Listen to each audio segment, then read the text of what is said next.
This is Toly Kvitnitsky, and I'm on the Matt Balaker podcast.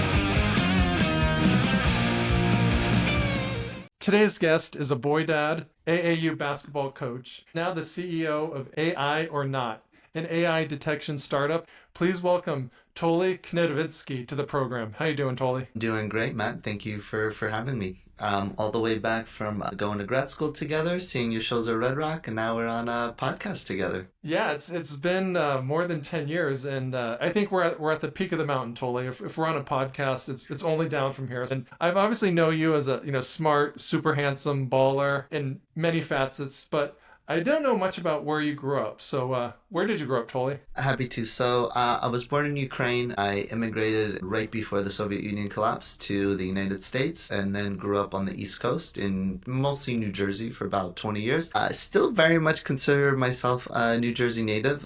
Can't take a person from New Jersey out of New Jersey, but can't take the New Jersey out of them. So no, you can't take they don't allow New Jersey extractions. I looked into it, but I understand exactly. We don't call it the Ukraine because that's bad. But how old were you when you moved to the United States, Toly? I was 4, so my recollection of everything prior to living in New Jersey is fuzzy at best. Yeah. When did you learn English? I learned English. You can make the argument I'm still learning English, but I've learned it. I was actually in ESL classes in kindergarten, where I actually came in without a lick of English and learned over kindergarten. This is what I would say. Yeah, I learned it. Many people I still speak to, I always have to say, English is still my second language. And how is your Ukrainian? Terrible. I speak Russian. Okay. So Ukrainian is non-existent whatsoever, but Russian. And it is, I could watch a Nora without subtitles, but can I get through like a podcast episode? No. Okay. Well, if you can watch a Nora without subtitles, I've yet to see it. I heard it's pretty saucy, but I'll check it out. It was very nice to watch a Oscar-winning movie that was entertaining without any weird, sub messages. So it was quite, it was nice just to watch a normal movie. But anyways, I'm glad normal movies can win. That's pretty cool. So you're born in Ukraine. You moved to Jersey. What was your first job? My first job ever as a kid was a golf caddy. I caddied on a golf course a few miles from where I grew up. It's right off of Route 3. They do a lot of big tournaments there with like NFL players. I think it's called Montclair Country Club. And I did that. And it was the hardest job I've ever had in my life. Carrying 2 heavy bags at a time for 18 holes in a East Coast New Jersey summer is, it provides all the motivation you need to get a beautiful desk job. I was actually a tennis instructor for most of high school. Such like a, bougie country club, at least in terms of your job. You're like perfect for like Cinemax softcore. Like you were the caddy and then the tennis boy. This is pretty cool. But how did you land those exactly. gigs? I've seen a lot of movies that start with that premise. Yeah, me too. It's weird. Yeah. I don't know how yours ended, but not like the movies. No. Yeah, we can all dream, but what do you think were some of the most important lessons other than wanting to one day get a desk job when you're dealing with people out in the course and you kind of see their best and the worst, they're competitive, like what are some of the lessons you learned from those early jobs? Patience. So I coached, especially in tennis, kids from 5 to adults in their 50s, and patience. And I coached AAU basketball for a number of years as well. Going from 9 to 12-year-olds, and patience. So it's understanding everyone communicates a little bit differently. A child versus, 40, 50-year-old trying to like pick up, a lifetime sport. It's way, way different. And, one prescription isn't the same for all. So I think those are some of the lessons I can probably carry over into even what I do now. Yeah, one prescription isn't for all, so kids don't raid your parents' medicine cabinet and share it with your friends. That's important advice. Yeah, exactly. Yeah, just because mom and dad like something in the medicine cabinet doesn't. A different story. Very. Now, when did you get into basketball? Like I kind of learned recently you were a coach. Did you play it as a kid? Yeah, I did. I played, frankly, pretty early in life. I realized I was never going to be that good at it. I played on my court. This is a true story. I don't think I ever told this in a recording, but I played down the street in my park, and I thought I was pretty good. And I wasn't, but like I thought I was. And my dad was like, "Oh, like you think you're good? Why don't I take you to the town overs park?" I'm like, "Yeah, like let's do it." And he dropped me off there. "I'll pick you up in 1 hour." And he left me there, and I got like absolutely destroyed. And I realized like what an actual good basketball player plays like, looks like, and I was none of those things. And he picked me up. I was like, "Oh, how did it go?" I was like, "Oh," but he knew exactly what was going to happen. So that's at that point I played it for Learn to code, son. exactly. Yeah, a lot of lessons. Yeah, he was an engineer. My mom was a developer. My dad's was an engineer, is an engineer. So yeah, but I always loved this. So my favorite sport, the only sport like I even pay attention to now, the sport all my kids play. I always encourage them. I always still play with them, though they're coming close to beating me, which would be a very proud day. I will never hand it to them, but they're getting there. But yeah, it was love for basketball came pretty early, but also realization that I wasn't that good at it came almost as early as well. So what was it like? I loved basketball as a kid, and I was tall. And then when the other kids got about as tall as me, I realized, all right, I have no hope because that was my advantage, height, and really nothing else. What was it when you? I guess what was it about your game that made you realize the NBA is probably not in the future? Yeah, so everything that you described is accurate about me too, minus the height. So couldn't jump very. I could shoot it a little bit. I could play a little defense, so people like would let me play, but like I couldn't do much else. So it was more about hope, not hops. It was definitely, more trying, not handles. But yeah, it was. But it was still. It's a beautiful sport. Yeah, I think it's the best sport of a combination of individualism, like there's room to create, but also team sport. I think most sports like skew so heavily into like individual, like baseball. That's like essentially an individual sport. Everyone takes turns. Soccer, I think, is another great example of like you have individual talent can shine, but also within a team environment. I think football is like team. Like coaches and team make such a huge difference. But basketball, I think, is just a beautiful combination of that. So that's what I really, really appreciate about it. Like you can be an individual or you can be, a role player in a team and contribute in different ways. And I think that's a really, I think it's the best of both worlds. Well said. I'm a hoop head myself, and I'm not going to argue with that. So you obviously made your career, off the hardwood. When did you realize, okay, I have a interest in math or business? Like, when did you kind of shift your focus, from sports to academics? Yeah, and growing up Eastern European family, I don't think my focus ever shifted away from academics. So let me say that they sometimes shifted me back more towards it at times. But I think in mid high school, I got pretty interested in finance and business in general. So I knew like pretty early on I was going to go to undergrad to be a finance major. And just like most people who go to undergrad on the East Coast, like in the tri-state area around New York City, you go work at a big financial institution. And I did that for 2 years and realized it's absolute misery. And like I usually apologize, I'm sorry for anyone, but I'm sure anyone working in those things will be like, yep, they 100% agree. So I realized like this isn't it. I actually want to do more, combine my experience in finance and do more things related to technology, more things related to like not just moving, digits around, which I felt like very much I was doing. And I went to grad school, which is where you and I met. And I knew I was going to go to California because I was like, I'm not going tri-state area. I don't want to do finance. Sorry, go ahead, Matt. What was grad school your first time you lived in California? Yeah, I never visited grads. I never visited where we went. I never I just applied on a whim, to be honest. Wow, Yeah. that's I and showed so up for orientation first time I saw campus. you're like blue sky and Pacific Ocean. What were some of the big cultural differences, or just the differences in general from the East Coast to California? Is it okay if I mention schools? I don't know if Yeah, it yeah. doesn't matter. All right, cool. So I went to state school undergrad, Rutgers, State College in New Jersey. Amazing, amazing experience. I would, I met my wife there. I had an incredible experience there. Like, got me my first job. So all love to Rutgers. My sister went to, and then I went We to. won't mention Ray Rice, but please. I unfortunately have a signed jersey by him. We Okay. graduated the same, I think it was 1 year apart, but I met him. Like, Hell of a football player. We can leave it at hell that. of Like, a, hell of a amazing football player. Hell of a football player. Yeah, I have a signed jersey. It's somewhere buried in my closet, or like I can't bring myself to like burn it or throw it out, but like I'm obviously not gonna wear it either.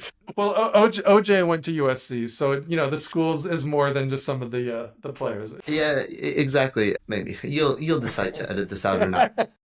I feel like ever since some of the Diddy stuff started happening, like my Spotify like plays all like my like Diddy songs more and more. Maybe just like I notice it and I'm like, I do like this song, but like should I be like unliking them and like release them for the ether? Should I keep them on my Spotify? So maybe it's the same thing. Maybe You it's can you can like separate the art from the artist, I guess. I agree. So we're talking about your first impressions of California. Yeah, so I show up to USC. First thing I noticed, there's a valet for the campus. Again, state school I lived in, not my dorm rooms were not much different than a nice prison cell. So, and I show up to USC. There's a Lemon on campus, which is a really nice like lunch and dinner spot. There's a valet parking lot. Yeah, it was. Yeah, there was an Aston Martin in our parking lot too, and I realized like, wow, like someone's driving my dream car as like an undergrad kid. I was like, I wonder what his like weekend car is if this is like his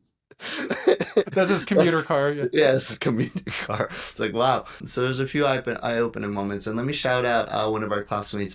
Still friends with him. I actually saw him every time he visits Bay Area. We grab lunch or breakfast or coffee, like wherever schedules align. I saw him like a month and a half ago, and he was one of the first people I met. And Sorry, you just said first name, Matt who? Matt Khalili. Oh yeah. Yeah, yeah. Oh, and founder of Plan Writers. Shout out Matt, great guy, great friend. And I met him, and like it was the first time me, quote unquote, meeting an entrepreneur, like a true entrepreneur in technology. My dad's actually an entrepreneur, but like completely different area, like med devices. Like I knew nothing about technology, like in internet businesses. He was like, yeah, I sell. I work for a company that sells like printer stuff. I'm like printer stuff, and then I saw a lifestyle. I was like, this printer business is all right.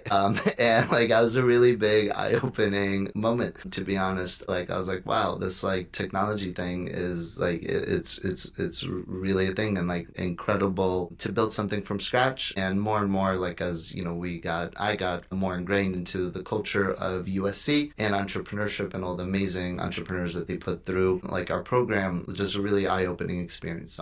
Took me about 15 years for all of it to sink in for me to start my own company, but eventually I got there.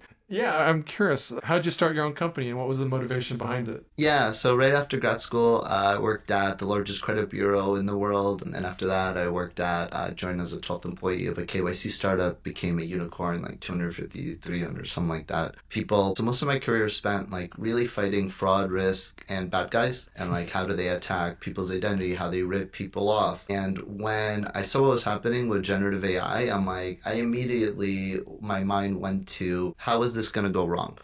Like, what is this going to be used for, like, to go wrong? And I started this company end of 2023, like, even when fingers were wonky and, like, text was wonky. And now you have, like, picture perfect receipts being created, picture perfect IDs being created, like, off the shelf. So frankly, I knew it was only a matter of time. Didn't know how much time, but I also knew, like, something needed to be done to try to combat some of it. So I was really just implored to start the company. Well, I'm glad you did. And for our listeners out there, Toly, who want to protect themselves from general identity theft, what are some steps we can take to make us less vulnerable to this? Yeah, there's a few. And I do think identity theft is going to be such a larger realm, and it's not going to be like country specific. It's going to be world specific, and I'll explain. So identity theft in the United States, and I've been a part of it. Like the largest top 3 credit bureau was hacked, right? And we all got those letters, like your social security number, like was hacked. I'm sure. Did you get one, Matt? By the way. Probably.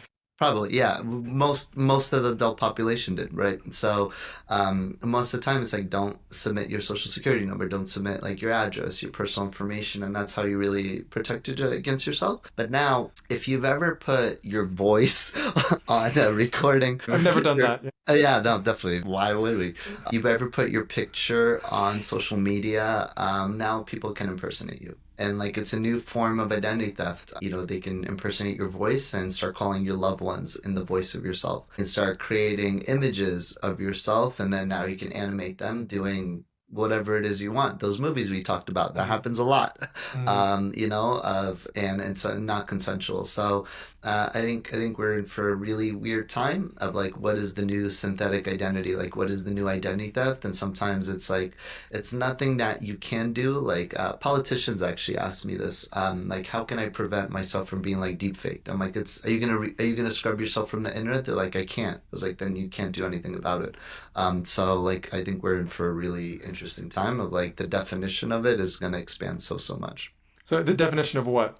Identity theft and like synthetic identity and like what it means. Well, they say every challenge is an opportunity, and so when these people are asking you what can I do, you don't just say, well, you're screwed. Like what Yeah. through your company, what can they do, and how can they more importantly pay you a lot of money for the service? I'm so glad you asked, Matt. Yeah, so what we provide A or not is AI detection to prove like if something's AI generated or something's a deep fake of someone. So if things are going around like a fake image, this actually happened just last week. There's these protests in Turkey, and people started putting out images of like Batman as part of the protest, and like people dressed up as Batman, and they looked amazing. They garnered like tens of millions of checks of views across like even some news stories were actually reporting as them as real, and they were all fake. So we actually like just try to fight misinformation by like literally responding to them, emailing them, be like, look, this is fake. You're reporting on fake stuff. So it's the same thing that individuals can do, especially if you're of prominence. If something is being out there, if something's out there about yourself that's not actually real, if something is being created of you, it's not actually real, be like, look, this isn't me. This is like fake, and now there's consequences to the people creating that in certain countries as well. Like in Spain, I think it can be a fine up to $38 million. In China, like I think China's crazy. Like they can even do like jail time. Maybe caned too or something like that. I didn't read those laws in great detail, but just Spain is $38 million. So, but you have the power to stop it, right? And if you're a business, like we provide an API, and like as these things are going through your platform, company, or collecting it, we help people check to identify what's real, what's not. Okay, so you have people behind desks and you're looking at videos or I guess without revealing the secret sauce, what's No, kind no, of not the detailed. mechanics of how you really know if it's AI or not? Because we get all these hot girls sending emails, to chat, and I'm like, they might not even be human. So like, how can you help the folks out there? Exactly. Yeah, the Prince of Africa got an incredible upgrade. Like those emails, like, he needs a loan like real quick, but he's got you back. Like they got Hmm. incredible upgrades. So it works a little bit different on a per modality basis. Images. We literally take an image and almost like magnify its bits and pieces of it to identify like the pixel patterns of what makes up each image. DSLR camera or an iPhone camera all have different pixel level patterns in them, while AI generated images all have their own specific pixel level patterns.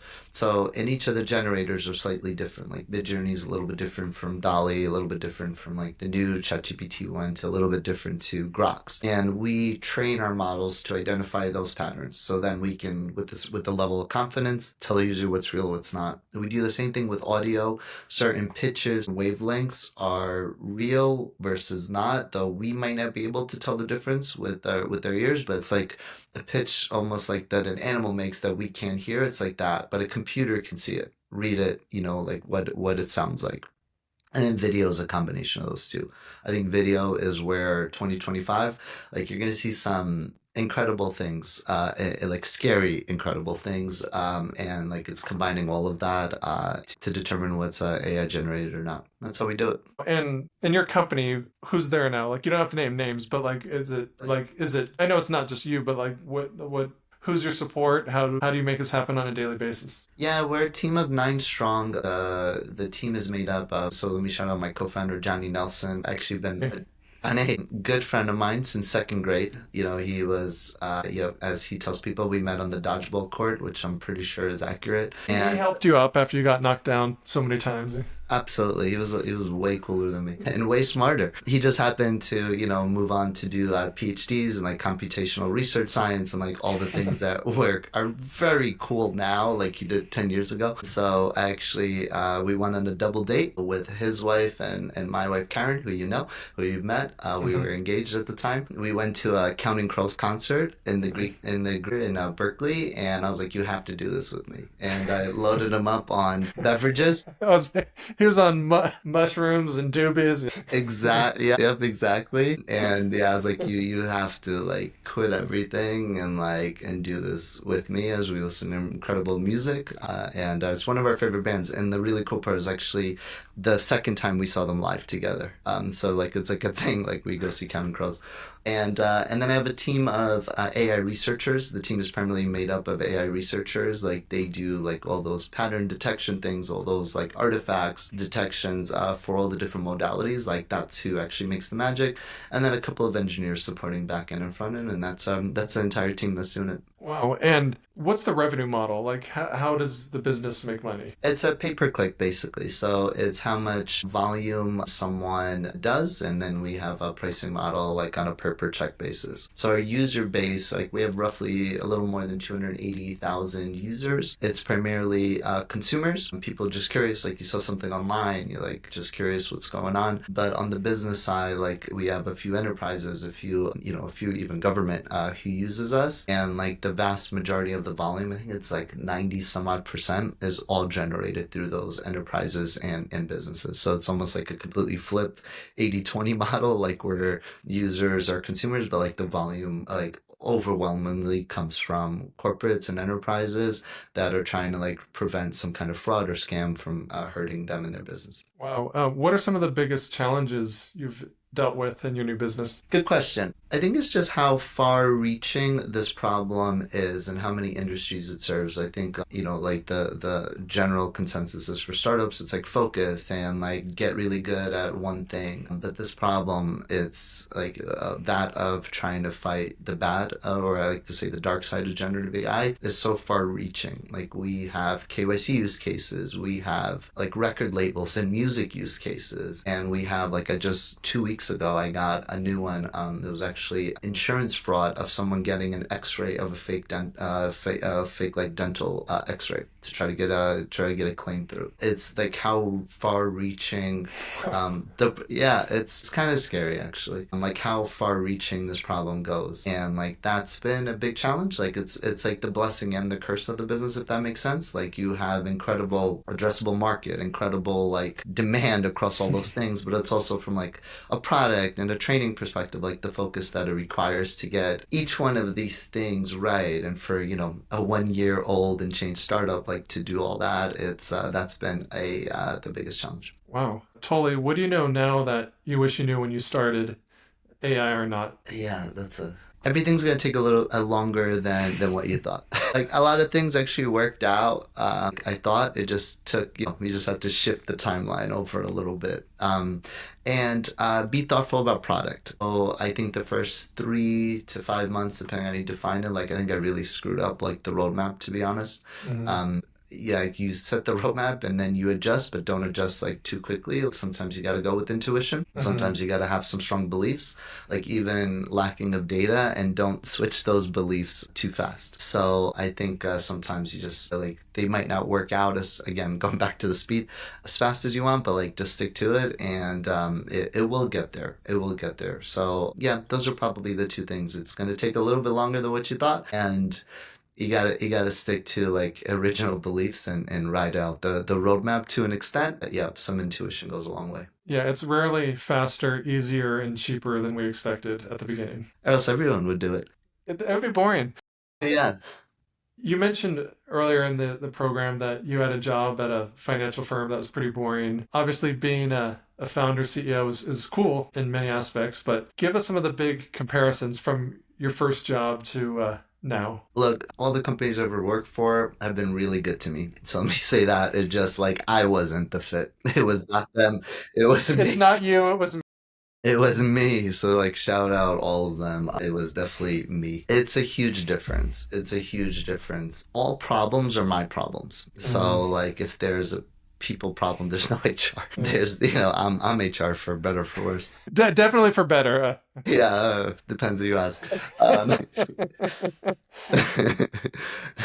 Um, there's a product, roadmap question, like it's on me. If something goes wrong, it's on me. So like every problem is your problem. And it's like my job a lot of ways to like remove all of that from all of my people so they can just focus on task at hand and the problems at hand. And I worry about all the minutia. And there's a lot, I had like 3 things I had to do like before this, right before this call. I was like, I got to get all this done before I do this podcast with Matt. That all were like super duper boring tasks. And all of that is like, you're so far removed from that, a big Mhm. company, because they just like, I want my employees just focus on the job at hand. Like, don't worry about everything else. Everything else is solved. I'm the one who has to solve all this versus like operations or HR, things like that. It's by far the biggest surprise of like how time consuming all of that stuff is, but also like the part I probably miss most about big corporate. Yeah. So I guess what are some of the good things for working in big corporate? Because not everyone's going to be an entrepreneur. Not everyone's going to found a company. Yeah, like I would not be able to do this. Like, kudos to all those like dropouts who are able like to start companies. Like, I'm not. I would not. I would be not ready for that. Like, I needed to get like industry levels like knowledge, like all the Hmm. things the insights that I learned through. Like I mentioned, credit bureau, like going big, like really small to really big, and a compliance startup. Like I would not be able to do what I'm doing now and like make the decisions I'm making now without seeing all of that first. So I think big corporate offers a lot. One, I think they will spend time training you. I think there's a lot to be said about like shout out to all the universities, but like it's not real world per se. Like Uh, they train you to think like being ready, but they're not training you like an no. exact real world. So a startup's not going to train you. A startup is like trial by fire. So for better for worse, like if that's how someone operates, like that's awesome. But like day one, like here's your job.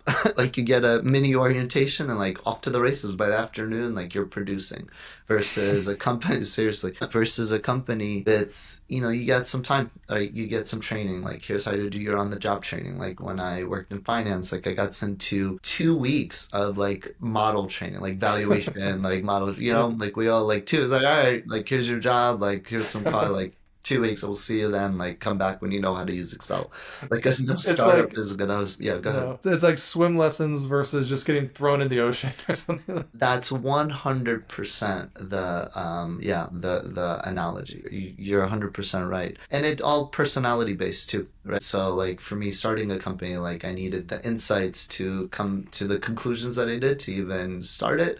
But as an employee, it's like know your risk tolerance and know like what kind of environment that you want. Do you want like a little bit, more, I want to say slow. I want to Hmm. say more thought out, maybe a nicer way to say it, pace and a thought out work environment versus startups. Like this has to happen and our Hmm. timelines are like borderline impossible, and that's every startup ever. So I think it depends, but at the same time, like I will say this, like working at a startup for 6 years and going from 12 to 250 300 people and working directly for the founder CEO, I really feel like I got like the training like someone will get in a 30-year career otherwise, like to go from hiring teams, starting new teams, like closing huge contracts that have never been closed before for like some of the biggest companies in the world. I think we raised when I was there about $70 million, and like just all these things like many people in a 30-year career don't get to do, while you get a really condensed timeline. Like Hmm. again, the pace is much different, but like the experience you look back at, it's like, damn, it's like book worthy. So yeah, it's pretty cool. Anyways, there's good and bad to both. There's good and bad to both, and you mentioned like a lot of the mundane tasks you're stuck with. And when it's your company, it's different from a quote unquote corporate job where you can clock out. How do you have separation from work and home? Like you're a dad, you're a husband, you're a coach. How do you prevent yourself from just going crazy deep into drugs and alcohol? Yeah, so to be 100, so I'll be 100% honest with you. I actually am like pretty much straight edge ever since I did this because I can't wake up groggy. Like I don't even have a beer anymore. Good. I like partook in some good times. Counting Crows concert's a great Yeah. example. Now like I went to karaoke night with my friends on Saturday. I had like one light beer because I'm Hmm. like before I go take my kids to their games, like I got 2 hours of work I For have to sure. do, Yeah. and I can't wake up like you know. We can't be. I can't handle hangovers anymore. It's made me a lot more like against drinking. But yeah, I still have some. But yeah, go ahead. Yeah. It's exactly, and I can't afford it. You know what I mean? Like I just like time wise and energy wise, like I cannot afford it. So it's actually cleared me up in that regard. Where it's been really negative for me, like I don't coach anymore because of time commitments. I'm still very present in my kids' lives. You know, I should take my wife on more dates. I Yeah, you should. But that's another episode. that's a different episode. But I sadly have very little interest in much else. Like Mhm. it's just my family, and my kids' activities and my work, and that's it. Like people invite me out. I'm like, if this doesn't serve one of those two purposes, I have very little interest. Well, I think you hit on probably like the crux, like the biggest opportunity cost of creating something, specifically a business. It's like if you want to be a very well balanced individual, it's hard to build something new and impressive. You know, you really have to be singularly focused and headstrong and not very well balanced. You know, I mean, am I right? Am I wrong? What say you, Toly? I agree. Like if I'm not working like in front of my computer on it, I'm thinking about it. Yeah. Like I go to bed thinking about it. Like I came up with like we're redoing like our design and logo as of right now, and like I was working out on a Sunday. I'm like, I got it. I'm like, this is what. So like it's always, and I literally like grabbed my laptop and like got to where like right then and there, like in between sets. So like it's always this is the only thing that crosses my mind Hmm. most of the time. Like, very, I still consider myself very present father. Like I only have certain number of times. Like I have, you know, I have a 11-year-old, so I have roughly 7, 8 summers left with him. Hmm. You know, before he's kind of out on his own. So like we take a summer vacation, try to show him the world. But like if I'm not doing that category, like this is it. This is This is it. it. Yeah, this is it. And how did that your wife take it? Because it's a pretty big lifestyle change when you're like, you know, honey, I'm starting this. What was that like? Yeah, shout out to my wife Karen. So even the day before I was gonna resign, because again, like I had incredible employers. Like they taught me a lot. They've been really, really good to me. I'd argue like they did more for me than I did for them, to be honest with you. Mhm. So incredible, incredible jobs. Like I remember days before I was like at this like new Michael Mina restaurant, like all calm. I'm like, this is great. You're like, I'm gonna give this up? Yeah, yeah, exactly. Like I just took a 3 week vacation to Europe. Like it was really nice, you know, wine tasting in France. Like, it was great. Like I'm not gonna lie. And like exactly it. I had that same mentality. I was laying in bed. I'm like, am I really gonna do this? Like, am I Mhm. really giving all of that up? And I was a venture capitalist. Like it was literally my dream job, like in grad school. Like I'm literally giving up what I thought was, and it was an incredible job. It just like this thing just drove me. And my wife, I know you're very PC, Matt. She was like, "Are you gonna strap on a pair and like get like are you done?" Like Love it, love it. she is. That's what she's like. You like as I was like, "Oh, you doing?" She's like, "Are you done?" Like you just strap on a pair. You're gonna go in there, give your boss like that bottle that you bought him, and thank him. And like you're doing this, like or else you're never gonna stop thinking about this. Just Like it's basically like stop being a pussy and go for it. I love it. yeah. Thank you, Karen. Yeah, thank you, Karen. And yeah, she was like, you will regret this for the rest of your life, and then you will always wonder, and that's a lot worse than, Hmm. you know, giving up the Michael Mina dinner, like the 3 weeks in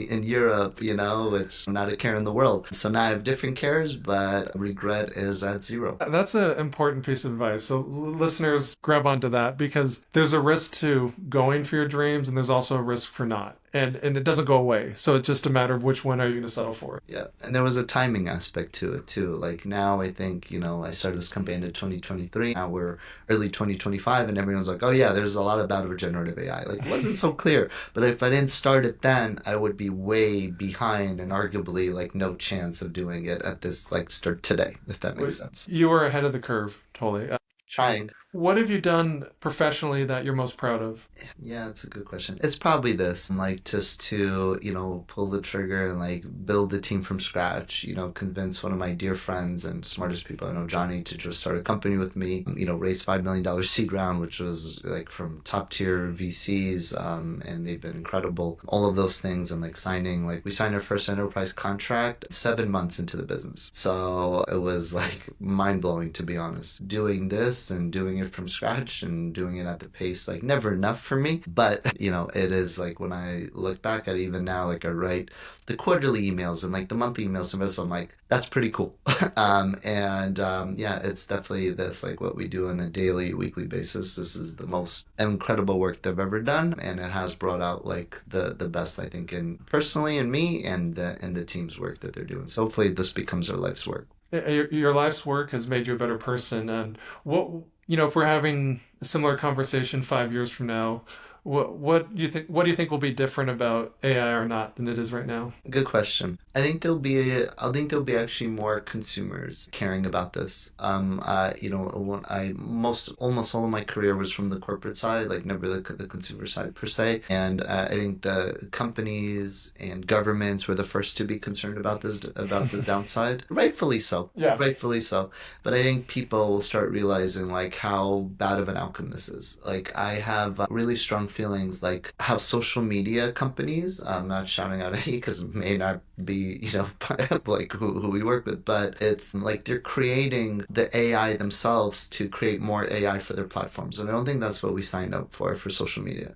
I don't think we want our news AI generated. I No. don't think we want like the online experiences. Like for example, like we're actually running studies. Like we have a plugin we're working on, and we're running studies of how much AI is within websites. Pinterest is roughly 16% AI. Is that public shade? I'm speaking factually. Like, I don't think that's so. And if you're a betting man, do you think the chart's gonna go this way or that way? Like off those numbers, right? And I don't think that's what any of us signed up for, like, or what are expecting from the internet, right? Or from the information we consume or are entertained by. Right? We want to see real. We want to see real people. We want to see real actors. We want to see real information.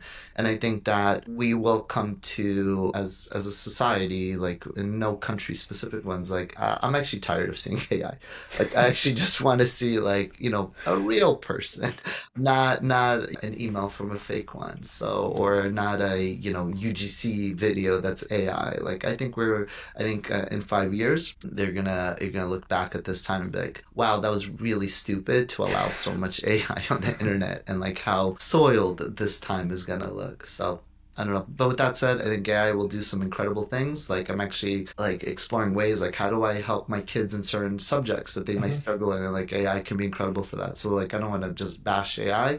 I think from a misinformation perspective, terrible. But I think from like productivity and creativity, incredible, right? But at the same time, I wouldn't want to see like an AI comedian like with Yeah. ChatGPT jokes, right? It's just not that funny. You can't is not that funny. And same thing. I don't want to see content online. Like if I'm online, if I'm like on YouTube or a social network. Sorry, I don't mean to shout out specific ones. If I'm on like a social network. I don't want to see AI. Like or No. at least like yeah. So I think in 5 years we'll realize why. Like wow, we probably went a little overboard and that was a little dumb. Yeah, I think there'll always be a place for authenticity. Toly, what are you most optimistic about? I am optimistic about staying on the AI topic. I'm really optimistic about all the amazing things it's going to do. So I think it will free up more human creativity. I think it will free up more of our time. So like we get to hopefully as a group like do more with our kids, solve more harder problems and like the things that it's able to do. Like I really hope it solves like equations to stop diseases and things like that. And I think there's going to be a level of pain in terms of like the job market. I think it's 100% going to be rough and there's going to be an adjustment period, but I think you're going to come out of that extremely, extremely strong. It's almost like the adjustment that the internet made. I think this is going to be really, really similar. And like, Yeah. not to date myself, but when I was in grad school, like we were still kind of wrapping our head around like what SaaS was. We're Hmm. still kind of wrapping our head around like what can be done with the internet. Like we're like the early days of social media, like the early days of